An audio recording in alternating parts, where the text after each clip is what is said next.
Oke, assalamualaikum warahmatullahi wabarakatuh. Halo teman-teman semua, kembali lagi di channel YouTube aku. Nah, pada kesempatan kali ini aku bakalan ngebahas tentang apa ya? Oke, pada kesempatan kali ini aku bakal ngebahas tentang ini ada ya di sini, yaitu prinsip-prinsip OOP. Nah, kan minggu lalu atau di video sebelumnya aku udah ngebahas nih pengertian dari OOP itu sendiri dan gimana cara kerja OOP. Nah, untuk pertemuan kali ini kita bakal ngebahas lebih rinci lagi gitu. OOP itu apa sih gitu? Terus ada prinsip-prinsipnya apa aja sih gitu di dalamnya gitu. Oke. Next ya. Okay. Welcome back to my class. Okay, next. Oke, di kelas ini kita ada beberapa nih yang akan dibahas. Nah, si prinsip-prinsip OOP itu sebenarnya ada 4 nih. Kita bahas satu-satu aja ya. Mungkin untuk sekarang aku sebutin dulu satu-satu. Nah, yang pertama itu ada abstraction, kedua ada inheritance, ketiga encapsulation, keempat polymorphism. Nah, ini itu adalah yang tadi ya, ini itu adalah prinsip-prinsip OOP itu sendiri. Mungkin untuk lebih jelasnya, kita, ngebahas aja ya satu-satu.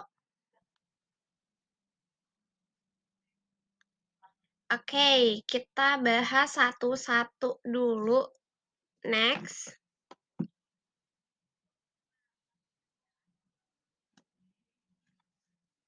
Oke, yang pertama aku bakal ngebahas tentang abstraction. Nah, mungkin kalian bakal bertanya-tanya ya, kenapa ini tuh gambarnya mobil ada remote controlnya gitu.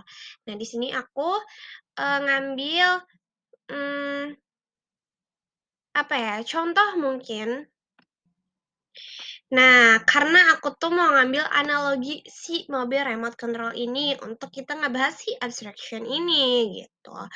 Nah, eh kita fokus dulu sama si mobil remote control-nya ya. Jadi si mobil remote control-nya itu kan, dia bisa apa aja sih gitu di dalamnya dia itu bisa pertama dia bisa maju, kedua dia bisa mundur, tiga dia bisa belok. Nah, kayak di abstraction sendiri, mungkin kita menyembunyikan detail-detail internal dari suatu objek atau kelas. Nah, di si mobil ini, kita tuh nggak perlu tahu gitu loh, dia itu, dibikinnya di mana sih, dia itu komponen-komponen yang rincinya tuh apa aja sih, kita tuh nggak perlu tahu, gitu. Kita cuma perlu tahu yang, mereka tuh bisanya apa, gitu. Yang pertama ada maju, kedua mundur, ketiga belok. Sama kayak di abstraction. Nah, abstraction itu memungkinkan kita untuk menyembunyikan detail-detail internal dari suatu objek atau kelas. Sama kayak di mobil yang tadi ya. Sehingga kita hanya perlu tahu bagaimana cara menggunakannya tanpa harus memahami detail-detail implementasinya.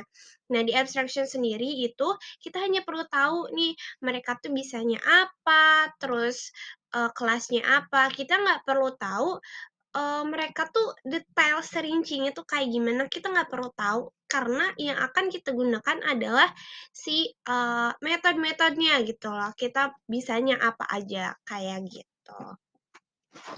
Mungkin bisa dipahami ya. Oke, next. Oke, kedua kita ada nih inheritance. Kenapa gambarnya orang nih? Ada mata, ada rambut, ada apa nih? Tangan juga ya. Jadi, inheritance itu dalam prinsip OOP adalah mungkin bisa dikatakan sebagai turunan atau pewarisan. Nah, di sini aku ngambil analogi nih dari ini, mungkin kalian bisa bayangin ini tuh adalah kedua orang tua kalian. Nah, di sini ada kalian sama saudara kalian nih. Terus, eee, pasti di keluarga kalian tuh ada pewarisan sifat nih dari kedua orang tua kalian. Dari kalian itu punya mata coklat, rambut hitam atau coklat, terus putih dan coklatnya kulit itu bisa berbeda-beda dari setiap orang tua kalian. Nah, ini adalah contoh analogi dari inheritance, yaitu penurunan sifat, penurunan pewarisan gitu. Jadi kalian bisa analogikan orang tua kalian ngasih pewarisan sifat ke kalian tuh apa aja gitu. Sama kayak di inheritance, konsep inheritance memungkinkan suatu kelas, turunan, atau subkelas untuk mewarisi sifat atau karakteristik dari kelas induk atau superkelasnya. Jadi si kan tadi udah abstraction ya, sekarang inheritance nih. Dia itu bakal menurunkan si mmm objeknya itu sendiri atau kelas itu sendiri. Jadi dia itu bakal turunin terus terus terus dan itu bakal disebut inheritance. Mungkin kalian bisa memahami lebih pahamnya itu pakai analogi ini aja ya, karena ini bakal lebih mudah. Oke? Karena ini cuma pewarisan sifat. Pokoknya kalian ingat-ingat pewarisan sifat orang tua aku gini gini gini, terus inheritance juga pasti bakal gini. Gitu. Oke? Next, oke, selanjutnya ada encapsulation. Tadi udah gambar mobil, sekarang, kedua ada gambar orang tua sama anaknya. Ini apa sih kok ada gambar peta dunia gitu kan. Nah, ini adalah betul sekali, ini adalah peta dunia. Nah, si encapsulation ini itu berbeda nih dari konsep-konsep yang tadi. Encapsulation ini dia akan membaca tentang privat, public, protected. Nah, encapsulation ini terbagi jadi 3 ya. Dia itu ada kategori privat, public, protected. Aku ngambil analogi dari si peta dunia ini. Yang pertama untuk analogi privat, si setiap negara di dalam peta dunia ini gak bakal ada rute penerbangan, basis militer, atau kunci militer karena itu mungkin akan bersifat private bagi negaranya sendiri. Untuk kunci militer atau basis militernya itu gak bakal kelihatan tuh di peta dunianya, gak bakal kelihatan. Itu juga yang bisa melacaknya sendiri adalah negara mereka sendiri. Bagaimana basis militernya dan kunci militernya. Itu private ya. Terus kedua ada public nih. Public itu yang kelihatan oleh semua orang gitu. Di sini ada nama negara, ibu kota negara, batas wilayah negara, dan lokasi geografisnya. Kenapa disebut public? Karena nama negara itu pasti bakal ada nih di dalam peta itu sendiri. Nah, kalian bisa lihat juga di atlas ya, pasti bakal ada tuh nama negara. Gak mungkin gak ada nama negaranya. Kalau misalkan gak ada nama negaranya, dia tuh gak bisa kita sebut sebagai negara gitu. Pasti kita bakal bertanya-tanya, apa sih? Itu tuh apa sih? Gitu. Jadi publik ini di dalam peta dunia ada nama negara ya. Contohnya kayak gitu. Untuk yang terakhir ada protected. Nah, protected itu adalah bisa kita analogikan sebagai hal yang bisa dijalankan, diperbolehkan kalau si pemiliknya itu memberikan akses gitu. Di sini ada jalur perbatasan negara yang bersifat rahasia. Kalau misalkan kita mau lewat situ, karena itu tuh rahasia, kita harus mungkin minta izin dulu gitu. Boleh nggak sih lewat sini? Boleh nggak sih kita terobos aja dulu kayak gitu. Mungkin bisa dipahami ya. Ini konsepnya tuh kayak gitu, gampang banget kan. Kalau dalam pemrograman juga kayak gitu. Jadi kita bikin kelas terus, dia itu private, sebenarnya kita bisa, eee, mengidentifikasikan itu sebagai private itu gimana kitanya sendiri ya, gimana kita pengennya gitu. Public sama, protected juga sama, cuman kalau protected dia harus memiliki aksesnya terlebih dahulu, kayak gitu. Next.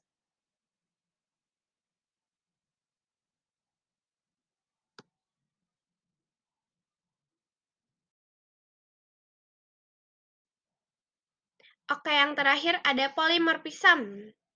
Mungkin sebelumnya ada yang tahu polimorfisme, dia itu mungkin sebagai disebut perlindungan nih, perlindungan, oke. Nah, dari tadi gambarnya aneh-aneh ya, jadi aku tuh sengaja menganalogikannya itu biar lebih mudah dipahami.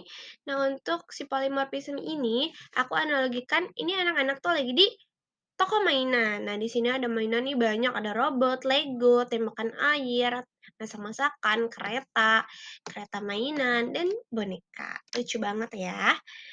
Nah, kenapa sih, aku bikin analogi ini? Karena mungkin kita bisa pikirkan di dalam toko mainan tuh ada apa aja. Banyak banget mainan-mainan, ada robot yang tadi, ada Lego, boneka, masak-masakan. Nah, dia itu kan termasuk ke dalam kategori mainan, walaupun jenisnya beda-beda. Nah, si polymorphism ini memiliki perilaku yang berbeda-beda, meskipun berasal dari metode yang sama. Misalkan kayak tadi, ini semua tuh boneka sorry, ini semua tuh mainan, tapi dia itu punya, kebiasaan masing-masing. Robot tuh jalannya kayak gimana, boneka digunain buat apa, masak-masakan buat apa, Lego kayak gimana cara mainnya. Mereka tuh bakal beda-beda gitu lah cara, perilakunya. Cuman dia itu satu kesatuan, yaitu mainan.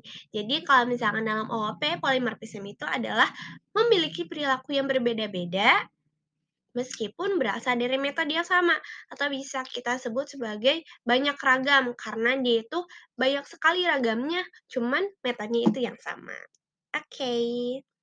Nah, mungkin, kita review lagi ya. Yang pertama, kita membahas tentang abstraction, kedua inheritance, ketiga encapsulation, dan yang terakhir polymorphism.